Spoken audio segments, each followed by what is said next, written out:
So I will just move us on by saying thank you to all of you for such heartfelt and inspiring reflections in celebration of Tom in the last half hour. We heard so passionately from each of you of the extent to which everything that Tom does in the multiple facets of his leadership role and scientist work embodies today's themes of imagination, innovation, and inclusion. Tom, thank you for the incomparable, highly collaborative work you've done to compassionately lead and inspire BRI over the last groundbreaking decade. We can only just begin to imagine what your next avenues of innovation and life-changing communication impacts for children and families will be as leader of your PRISM Lab as you return to dinner there with your team. So we will move on now to the next very important part of our symposium, and that's the awards ceremony.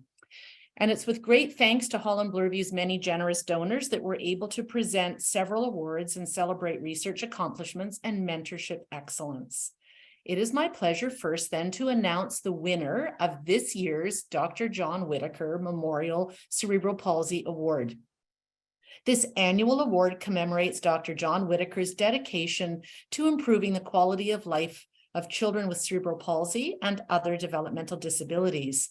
It recognizes outstanding contributions in research, service, or product development. So here we go. I would like to congratulate Holland Bloor View's Evidence to Care team for being the recipient of this year's award.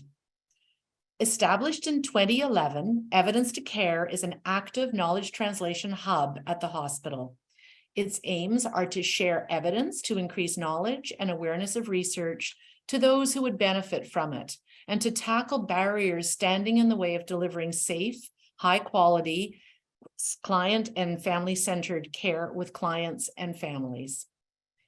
The team has created a broad portfolio of projects dedicated to improving the lives of countless children with cerebral palsy and other developmental disabilities, in close collaboration with children, youth, families living with a range of disabilities, as well as with clinicians and researchers.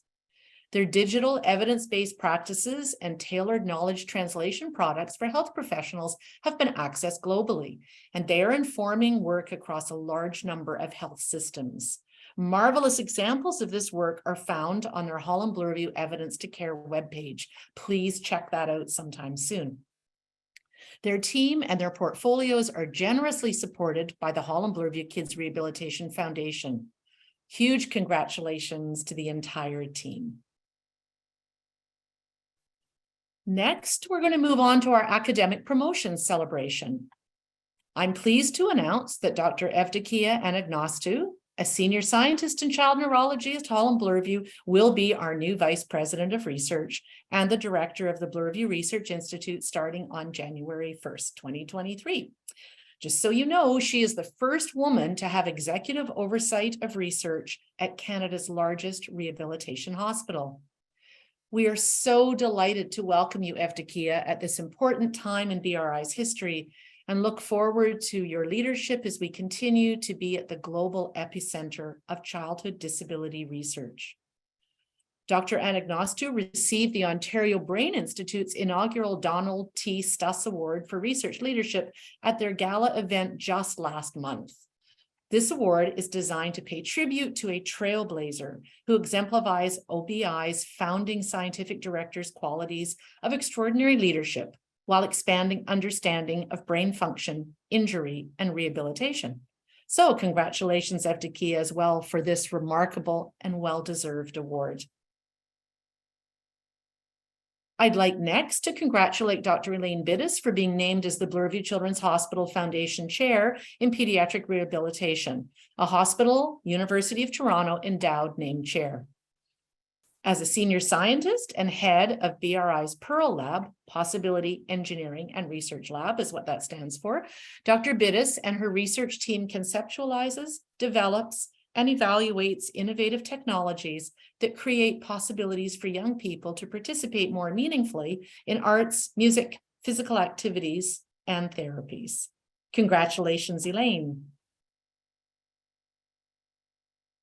Dr. Jessica Bryan was promoted to senior clinician scientist earlier this summer. Since joining the Bloor View Research Institute in 2007, Dr. Bryan has demonstrated outstanding commitment to championing a bright future for clients living with autism and for their families through her research. One of her many notable achievements is the co-development of the highly successful Social ABCs, a parent-mediated intervention for toddlers with autism spectrum disorder and related social communication challenges. And there were some posters related to the Social ABCs that you will have seen earlier. Congratulations, Jess. Earlier this year, Dr. Sharon Smile, a clinical study investigator and developmental pediatrician at Holland Bloorview, received a well-deserved academic promotion at the University of Toronto. She has been promoted to associate professor in the Department of Pediatrics within the Temerty Faculty of Medicine. Dr. Smile has contributed significantly to improving healthcare for children with autism and is a leader in psychopharmacologic management of these children. Additionally, she has made very significant contributions to supporting anti-racism, equity, diversity, and inclusion initiatives in healthcare. This is a contribution that aligns with our hospital's own mandate to create a workplace and culture that is inclusive, diverse, equitable, and accessible to all. Congratulations, Sharon. Dr. Derek Beal, a clinician scientist at our research institute and chair of the hospital's research ethics board, has also been promoted to associate professor at University of Toronto's Department of Speech Language Pathology. Dr. Beal is known for his passion for advancing the relatively nascent field of speech language pathology research and for passing on his research expertise and experiences as a mentor to countless students who have been part of his Connect research lab. He's paying it forward in many, many ways to future generations of scientists through his work as a co-site leader of a national training program for child health clinicians and as head scientist of the Connect lab, which is aimed at understanding and advancing the neurobiology of developmental diversity and change. Congratulations to you, Derek. And now on to the much anticipated Bright Awards. Our graduate students are an undeniable source of new ideas, and we've heard much about them and from them already in our symposium. Never lose faith in your ideas and stick with them, even if people are frightened by them. These ideas are our hope for a better world. We're extremely fortunate to have among us such a precious source of new ideas in our graduate students. I would like now to call upon Daniela Testani and Kieran Wheatley, this year's Bloorview Research Institute Trainee Executive Co-Chairs, to announce Bright Awards program winners. Over to you again, Daniela and Kieran. Thank you so much, Virginia.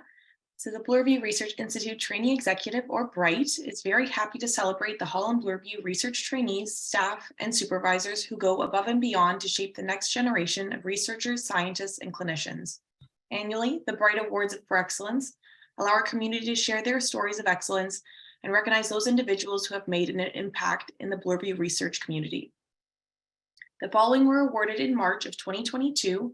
We want to take the opportunity at the BRI Symposium to share the news of their accomplishments. First up, we have the Award for Excellence in Peer Mentorship. BRI trainees grow through our opportunities to act as a community. We value our culture of teaching and learning from one another and our drive to grow together as emerging scientists, researchers, and clinicians. The Bright Peer Mentorship Award nominees should be current BRI trainees who possess an outstanding track record of peer mentorship, rapport building, and guidance, reflecting Holland Bloorview's values. Mentorship may be formal or informal of any level of trainee, student, or volunteer. We are excited to announce the winner from this past year in Excellence in Peer Mentorship, Nilu Hashemi. Congratulations, Nilu. Next up is our Excellence in Trainee Support Award. So support from BRI staff is integral to successful trainee experiences at Holland Bloorview. Nominees for the Bright Award for Excellence in Trainee Support provide trainee development, share knowledge, and guide by example, reflecting Holland Bloorview's values. Nominees must be BRI staff members. Oh, that's different. But anyway, we're delighted to announce that the winner for Excellence in Trainee Support is Kowloon Tam. Following up is the excellence in trainee supervision. So the BRI prides itself on attracting and training top-level researchers who will maintain high scientific standards to influence the care for tomorrow. Instilling such high quality in the thoughts and practices of our trainees requires exemplary supervision. And so the Excellence in Trainee Supervision Award goes to Dr. Shannon Scratch. Congratulations, everyone. Thank you very much, Kieran and Daniela. So now I'm pleased at this point to announce this year's Graduate Student Award winners. They are funded through the Holland Bloorview Foundation and our donors. These awards help support innovative, interdisciplinary, and applied student research projects that are focused on childhood disability. These special funds enable us to support some of the best and brightest students and train the next essential generation of researchers in the field of childhood disability. These Graduate Student Scholarship Awards are awarded annually to students whose research proposals have the greatest relevance to our client population. So the first is the Kimmel Family Graduate Student Scholarship in Pediatric Rehabilitation, and the award recipient is Maria Pranjic for her project, Moving to the Beat, investigating the role of auditory and motor timing and synchronization abilities among children with and without developmental coordination disorder. This was one of the posters that we had earlier. Congratulations, Maria. The Kimmel Family Graduate Student Scholarship in Pediatric Rehabilitation Imaging Award recipient is Stephanie Bradley for her project, Quantifying the User Experience, as well as neural, muscular, and functional gait changes following exoskeleton-powered gait rehabilitation in children with cerebral palsy and other mobility impairments. Congratulations, Stephanie. The Kimmel Family Graduate Student Scholarship in Pediatric Disability Award recipients are Erica Floriani and Nilu Hashemi. Erica's winning project is titled Optimization of Brain-Controlled Power Mobility Access for Children with Severe Physical Disabilities. And Nilu's winning project is titled The Brain During Movement Execution and Movement Observation in Children. We see just what a great diversity and span of projects that we have through all of these scholars. The Whipper-Watson Graduate Student Award is an annual award for graduate research that is judged to have the most potential for having meaningful impact for the hospital and its clients. This year's recipient is Erin Dowds for her project, A Mixed Methods Exploration of Barriers and Facilitators to Access, Participation, and Outcomes for Families Participating in the Social ABCs program. So again, congratulations to all our winners and your highly innovative research, and we look forward to hearing of your results in the time to come. I would now like to invite Shauna Kingsnorth, manager of our Evidence to Care team, to announce this year's People's Choice Awards for the Best Research Poster and Quick Hits. Over to you, Shauna. Great. Thanks, Virginia. So for the best research poster, the award goes to the poster titled Investigating the Predictors of Participation from Preschool to School Age in Children with Cerebral Palsy. This was presented by Daniela Testani, and the authors behind this work are Daniela Testani, Heather Shearer, Flora Wan, and Darcy Failings. And for our best quick hits research presentation, this goes to research on the sexuality of youth with physical disabilities, focus on sexual abuse, but misses so much more. This was presented by Madison Giles, and the authors behind this work are Madison Giles and Drs. Clara Jawando Prats, Amy McPherson, and Dion Jacine. Thank you. That's great. Thank you, Shauna. And how great it is to have everybody participating by voting for these People's Choice Awards. And congratulations again to the winners. Must have been difficult choices among so many great presentations and talks. Thank you. Well, we're now at the end of our symposium. What an incredible day it has been of research talks and presentations and a lot of thought-provoking dialogue. I hope all of you feel inspired by our scientist trainees and our many distinguished speakers, and will continue to follow up on these ideas and bring them forward in your working lives. I would like once again to thank our event sponsors, SADA and the Ontario Brain Institute, for supporting Canada's largest pediatric disability research symposium. As we get ready to close our symposium, Jennifer and I want to leave you with our personal reflections. We've witnessed today the astounding impact that such a wide breadth of collaborators from many sectors joining together can have on the realization of bold and innovative ideas. I think this connection of the world of music and composition and the merging of soundscapes and ultimately experiencing Into the Dragon's Den was a really astounding part of our conference today. Thank you, Sound Collab and Nathan, for that. All that I've heard today has called to mind an inscription which is posted on the main gate at Williams College in Massachusetts that urges us to climb high, climb far, your goal the sky, your aim the star. As I think back on our first BRI research symposium 17 years ago, some of the innovations and concepts and philosophies of care that we've learned about today were in the early stages of a realizable goal trajectory. But so many others were not even seeds of ideas, and those that were in the embryonic stage of thinking were indeed reaching out to the distant stars and maybe into a completely different galaxy. Perhaps our current transition to situating our BRI knowledge in the cloud will give added sky-high advantage to our reach. Most certainly the building up and building out theme of last year's symposium that will be fully physically realized in our new space in early 2023 will give an added rocket boost to our celestial reach. So now I turn it over to you, to Jen, as my co-chair for your reflections on this stellar day. Thank you, Virginia. Stellar day is what comes to mind for sure. It was just an exciting day overall. I learned a great deal myself.